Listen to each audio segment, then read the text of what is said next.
le réalisme de Dembélé. Yo les gens, c'est le footballeur parisien, j'espère que vous allez bien, moi ça va. Alors aujourd'hui on se retrouve pour une toute nouvelle vidéo débrief du match entre le PSG et Saint-Etienne, victoire 2-1 du PSG pour le compte de la 17e journée de Ligue 1. N'hésitez pas à mettre un maximum de pouces bleus et on est parti, let's go.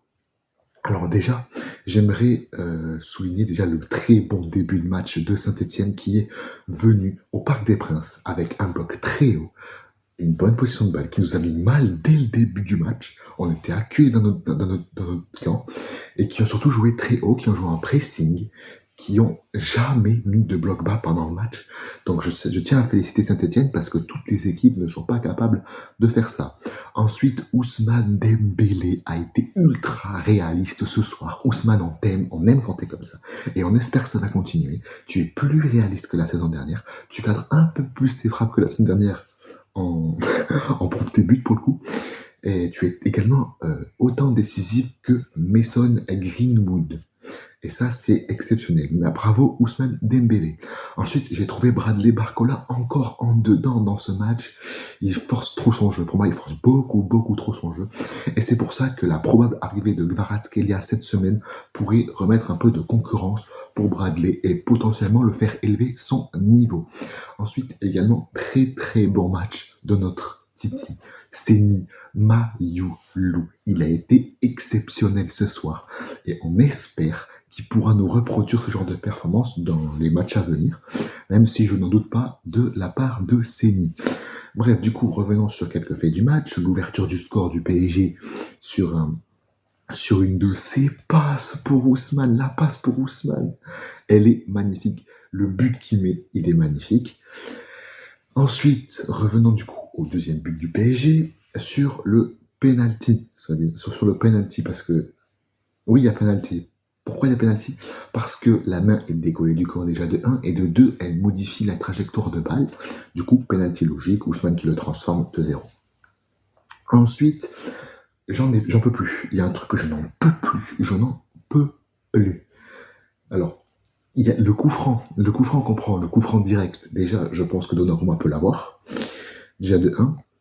Et peut-être que je suis un peu dur, vous m'allez dire en commentaire, mais pour moi, Donnarumma, il peut l'avoir. Ou peut-être que je suis fou, il peut pas l'avoir, donc il a essayé, mais il n'a pas réussi. Et par contre, j'en peux plus de prendre des coups de pied arrêtés. Je n'en peux plus. À chaque fois, on prend des buts sur coups de pied arrêtés. On est des putes sur coups de pied arrêtés. À chaque fois que tu vas avoir un coup de pied arrêté, à chaque fois, on tremble. À chaque fois, on tremble sur coup de pied arrêté. C'est une folie. C'est une dinguerie. Coup de pied arrêté, bah oui, but CF direct de Davidachvili, je crois. Oui, Davidachvili, qui est l'un des meilleurs joueurs, je crois, du côté Saint-Etienne. Coup franc parfait. Ils réduisent l'écart et ils peuvent y croire. Ils avaient totalement de droit d'y croire. Ils auraient pu accrocher le match nul. Hein. Parce que bon, ça s'agirait peut-être de finir les occasions. Hein. Gonzalo Ramos. Alors d'habitude, je t'aime beaucoup. Je t'avais beaucoup d'éloges sur toi. Mais ce soir, tu as été catastrophique.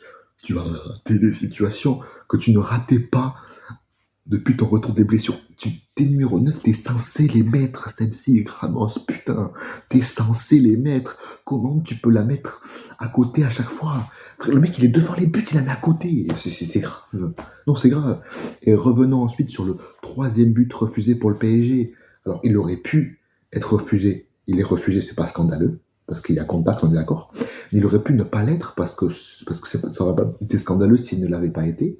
Parce que il y a pas grand-chose. Il n'y a pas grand-chose. Pour moi, il se laisse tomber. Il n'y a pas grand-chose. Pour moi, le but aurait pu être comme accordé, comme refusé. En fait, les deux décisions étaient bonnes. Bref, je pense qu'on a fait le tour de ce match. N'hésitez pas à mettre un maximum de pouces bleus, de commentaires, vous abonner à la chaîne si ce n'est pas déjà fait. À checker la description, il y a tous mes réseaux dedans. Bref, c'était le footballeur parisien. Prenez soin de vous. Nous, on se retrouve jeudi 16h pour le débrief du 16e de finale de Coupe de France entre Espagne et le PSG. Ciao les amis et allez Paris.